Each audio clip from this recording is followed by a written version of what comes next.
Soy Osvaldo Santoro y acepté la invitación de Médicos por Naturaleza para decirte algo muy importante. La sangre es un producto que no se puede fabricar fuera de nuestro cuerpo y no hay nada que la pueda reemplazar. Por eso es importante donar sangre. Donar sangre es una forma de dar vida.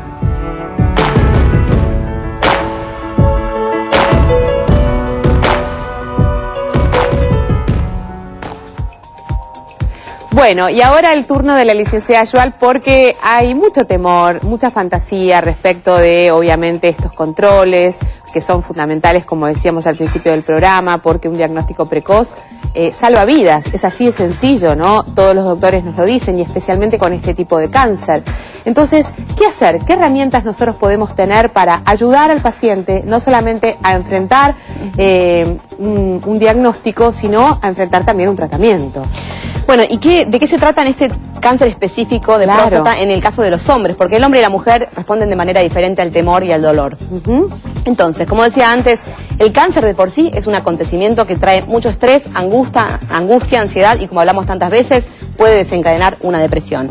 Ahora, no solamente se enfrenta a esto el paciente que tiene cáncer de próstata, sino también a los efectos secundarios del tratamiento, que pueden ser muchos y afectar enormemente su calidad de vida. Por ejemplo, la incontinencia urinaria, el orinar muchas veces, el no poder retener el deseo de orinar, el hacerse encima, el tema del trabajo, en una reunión social, la disfunción eréctil, que trae realmente muchísima angustia, desesperación de pensar que no va a poder tener una vida sexual normal, pérdida de libido, alteraciones del humor, alteraciones gastrointestinales. Todo esto hace un combo que la persona que tiene cáncer de próstata ve dañada su concepción de hombre. Entonces empiezan a sentirse menos masculinos, menos viriles, ven dañada su autoimagen, y entonces esto de por sí también añade efectos psicológicos tan negativos que también por sí mismos pueden ser la causa de todas estas alteraciones que yo contaba que también genera el tratamiento. Así que cuán importante es no olvidarnos en estos casos de la pata psicológica, de esto que puede hacer que la persona pueda enfrentar de una manera más armónica, tranquila y con buena información el tratamiento que va a tener en adelante, porque la pareja también sufre mucho. ¿Qué nos va a pasar? ¿Y cómo es el hombre? El hombre, cuando teme, necesita datos concretos, firmes, claros, nada de evasivas, nada de metáforas. Necesita saber cuánto va a ser, cómo va a ser, necesita poder preguntarlo. Pero muchos tienen muchísimo miedo y entonces evaden la pregunta de ¿puedo tener relaciones sexuales? Aunque no por eso no significa que no necesitan saberlo. No, Cuanto más concreto, mejor. Es tanto el miedo que niegan la posibilidad de preguntarlo, pero al negarlo están afirmando un montón de miedos que están teniendo. Y entonces se hace toda una pelota en donde es muy importante que la relación médico-paciente sea de una comunicación bien fluida para poder preguntar todas estas cosas, y aunque no se pregunten, también hablarlas para saber a qué nos vamos a enfrentar antes de la intervención y después de la intervención. Vale preguntarte también, para la pareja de estos hombres, ¿no? Que también deben cumplir un rol importantísimo para apoyar no solamente a su marido, a su novio, a su pareja, lo que fuere, conteniéndolo, sino también quitándole importancia a lo que no es importante en esta primera instancia. Siempre digo, aferrarse a la vida como primero, y después veremos cómo se resuelve lo otro. Yo creo que siempre hay una crisis hasta que los valores cambian, ¿no? Claro. Porque en una primera instancia uno puede preocuparse mucho de si puedo tener sexo, no puedo tener sexo, puedo tener intimidad, voy a ser más hombre y no. Y luego, cuando uno comprende bien de qué se trata, uno dice, no, acá estamos hablando de si voy a vivir o no. Entonces, primero lo importante es saber que mi vida va a continuar, que voy a poder hacer otras cosas, que yo puedo sentir independientemente de esto, que en realidad puedo empeorar si me pongo nervioso, si me pongo ansioso. Y además aparecen muchísimos temores ligados al sexo, como tener temor a tener un cáncer de próstata, que es bastante común por actividades sexuales anteriores, por la masturbación, por relaciones extramatrimoniales. Muchos hombres tienen mucho temor a que esto haya sucedido por algo de estas características, y entonces se levantan un montón de fantasmas interiores que también afectan a la relación de pareja. Entonces es importante pedir ayuda, es importante que ante estos casos no acudamos nada más que al médico, al oncólogo, a toda la parte más científica, sino que también vayamos a nuestra mente, a nuestro corazón y a nuestro alma, que es lo que puede hacer que podamos atravesar todo esto de la mejor manera posible, porque se trata de limpiarnos de alguna manera también, aprovechando la situación que no queremos estar viviendo, pero lamentablemente vivimos, para hacer algo bueno y unirnos a nuestra pareja desde otro lugar, que por ahí hasta ahora no lo habíamos hecho. Es súper interesante lo que vos decís, ¿no? Revalorizar cosas que antes no le dábamos importancia y tomar esto como otra oportunidad para encontrar recursos que antes ni siquiera habíamos mirado y encontrar maneras de relacionarnos con los otros que por ahí son inclusive hasta mucho más sanas y fructíferas de las que eran antes. Que después nos van a acompañar, obviamente, en la curación, ¿sí? Gracias, Vale. Bueno, nos vamos rápidamente a la mesa porque ya está la licenciada Andrea González con una cantidad de comida impresionante, porque como decimos en todos los programas, la alimentación juega un papel importantísimo en el desarrollo de distintas enfermedades. Es así. Es así. Y sobre todo un poco revalorizar el papel de los alimentos, no solo en la nutrición del día a día, sino de los alimentos como prevención de enfermedades. Y es un poco el tema que hoy nos aboca, ¿no? Cómo un alimento a lo largo de los años puede ayudar a la salud y prevenir, por ejemplo, en este caso, tumores. Bueno, salía hace poquito una información que hablaba de la longevidad de las mujeres japonesas a propósito de la alimentación, ¿no? Que lo hablábamos antes del programa, que tenía que ver con esta alimentación oriental, que está basada en los pescados, en el arroz, en las verduras, y que obviamente se comprobó de que esto tiene y cumple un papel importantísimo en la longevidad de estas mujeres. Totalmente. Yo primero les quiero comentar que con respecto al cáncer de próstata está comprobado por estudios científicos que el exceso de calorías, el sobrepeso y la obesidad se relacionan y con tumores de alta malignidad. Y dentro de lo que es el factor de riesgo alimentario, las grasas son las que cumplen el principal papel. Y acá les transmito, en consonancia con lo que vos has comentado, un hecho muy curioso, pero muy interesante, con respecto a la alimentación occidental y oriental. Sí. Un ejemplo de alimentación occidental es la alimentación de los Estados Unidos, con mucha carga grasa. Y otro ejemplo antagónico es el de países orientales, como Japón o como China en mayor medida, que tienen baja cantidad de grasa. Entonces, fíjense qué curioso. Personas de China o Japón que emigran y empiezan a vivir, se instalan en países occidentales, al cabo de los años desarrollan una incidencia de cáncer de próstata igual que el ciudadano americano.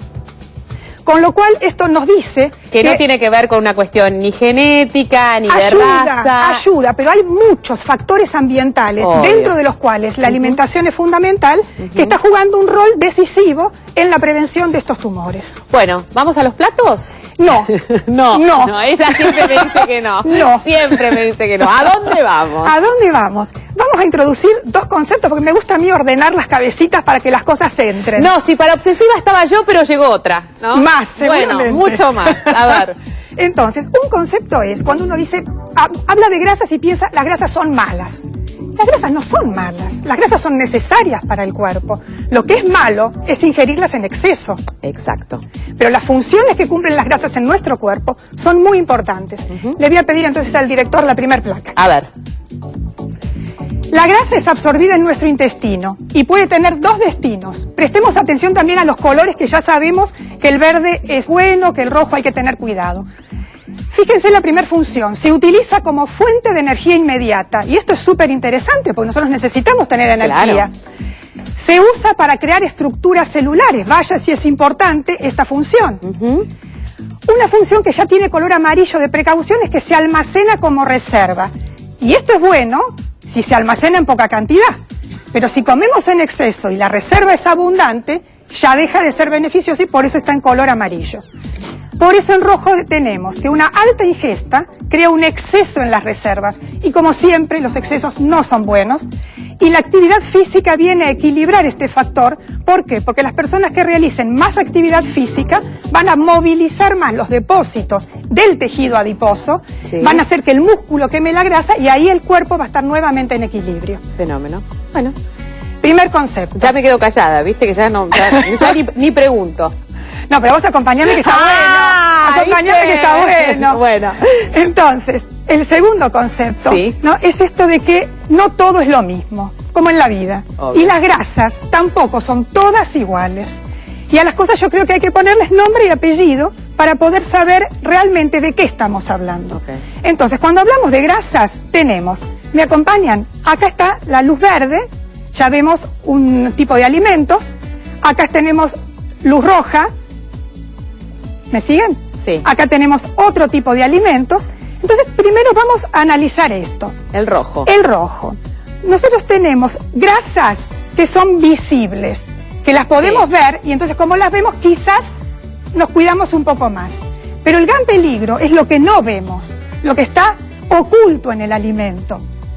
Y estas son todas grasas del tipo que se llaman grasas saturadas, que son muy rígidas y no son las mejores a nivel metabólico. Fenómeno. Entonces, grasas visibles, por ejemplo, como hoy te asustabas, es esta grasa... La carne picada, claro. De la carne picada, sí. De un corte de carne que tiene mucho contenido graso, mantecas, margarinas, crema de leche. Aparte, perdón, Andrea, hacemos este corte de carne, que es el típico corte de carne que nos gusta a los argentinos, es yo creo que el más consumido, ¿no? Siempre lo ponen como ejemplo de el que hay que evitar. Totalmente. ¿No? Porque digo, son cosas como conceptos que hay que seguir reafirmando porque lamentablemente, por más de que lo veamos, hay veces que nos hacemos los distraídos. Porque además, este corte de carne tiene grasa visible y grasa invisible, porque lo que estamos viendo rojo tiene mucha grasa intramuscular. Claro. Está bien. Entonces, este es el agregado. Y esta otra parte, que es la que a mí más me preocupa y que quiero que les quede claro, es la grasa que comemos y que no vemos y que se come en exceso. Bien, ya hablamos también al principio del programa de la incidencia de los fiambres, no tan solo por las grasas, sino por el resto de conservantes, ¿no? Que tienen y que no ayudan para estas funciones de prevenir y para dar salud. Entonces, hamburguesas, salchichas, fiambres, amasados de panadería que tienen excesiva cantidad de grasa. Y de la grasa mala. Y de la grasa mala que estábamos hablando, de las saturadas. Perfecto. Entonces ahora vamos a la luz verde, ¿no? Y acá tenemos las que llamamos insaturadas, pero a su vez las insaturadas también tienen otros nombres y otros apellidos. Vamos a decir lo más clásico porque no me gusta complicar con nombres difíciles, pero habremos escuchado y habremos leído en los rótulos hablar de omega 3, omega 6, omega 9, ¿no? Y esto se relaciona con bueno, exacto, que nos quede eso en la cabecita. Se relaciona con algo saludable. Y principalmente en el tema que hoy nos convoca, que es el cáncer de próstata, las que están más relacionadas en lo preventivo y que hay muchos trabajos relacionados con respecto a eso, son las que se llaman omega 3. ¿Por qué? Por su efecto antiinflamatorio. Ah, fenómeno. ¿Dónde están? Bueno, las más importantes y más concentradas están en los pescados. Los pescados. Pero qué casualidad, no en cualquier pescado, sino en pescados de aguas frías profundas, donde justamente el pez tiene esa grasa de reserva para el frío, y que las hace también muy buenas. Entonces, por eso tenemos acá, si podemos ver, ruedas de salmón, tenemos aquí anchoas, caballa, atún, que son los pescados con mejor perfil de estas grasas. Fenómeno. Después, también tenemos frutas. Y aparte es importante porque tenemos las dos opciones, ¿no? Porque entendemos que muchas veces el salmón es muy costoso, que no todo el mundo puede acceder a comer salmón, pero existe la otra alternativa, que es la caballa, por ahí o la anchoa, que son más económicos y que se pueden utilizar en otro tipo de platos. Además, Dolores, estamos presentando los que mejor perfil tienen. Claro, no significa que los otros no todos los pescados de mar son saludables. Perfecto. Y algo interesante es también que estos aceites están en frutas secas, y algo que quiero compartir son los aceites de semilla. Usar para condimentar las comidas aceites de semilla, que son muy saludables. Uno por ahí utiliza otras grasas, como la crema, los quesos, estas salsas 4 quesos, todas estas cosas de moda, que nos van alejando de lo saludable, ¿no? El aceite, por ejemplo, que justo hoy casualmente no lo tenemos aquí, tenemos el de chía que ya nos vas a contar, pero el de sésamo, que es riquísimo, que le da un gusto muy, pero muy especial a la comida. También. Y durante mucho tiempo escuchamos hablar también del aceite de lino, que los hombres sabrán estaba más relacionado a actividades masculinas e industriales, pero la realidad es que también tiene un buen perfil. Pero les quiero compartir algo, después vamos a hablar más adelante en otros programas, es revalorizar alimentos que eran de nuestras sociedades anteriores, como la sociedad maya, y vamos a ir valorizando estos alimentos de nuestros antepasados que tienen un perfil buenísimo. Quiero dejar el concepto del aceite de chía y la semilla de chía como muy rica en estos aceites omega 3. Perfecto. Vamos a la última placa, por favor. La grasa dietaria y el cáncer de próstata. Revalorizamos que no todas las grasas son iguales. Es necesario comer menos cantidad de grasa, porque lo malo es el exceso, no la grasa. disminuir el consumo de grasas provenientes de carnes rojas, quesos y amasados con grasa, aumentar el consumo de pescados de mar y aceites vegetales y recordar los beneficios del aceite de chía, siempre consultando la dosificación con su médico o nutricionista. Bueno, importantísimo, ha quedado de lo más claro. La verdad es que de a poquito esta información que nos vas dando la vamos incorporando. Gracias, Andrea. Muchas Hacemos gracias. una pequeña pausa, ya venimos, no se vayan. ¿Sabías que la testosterona es la más importante hormona sexual masculina? De la testosterona depende el desarrollo y la maduración de los órganos sexuales masculinos, incluida la próstata.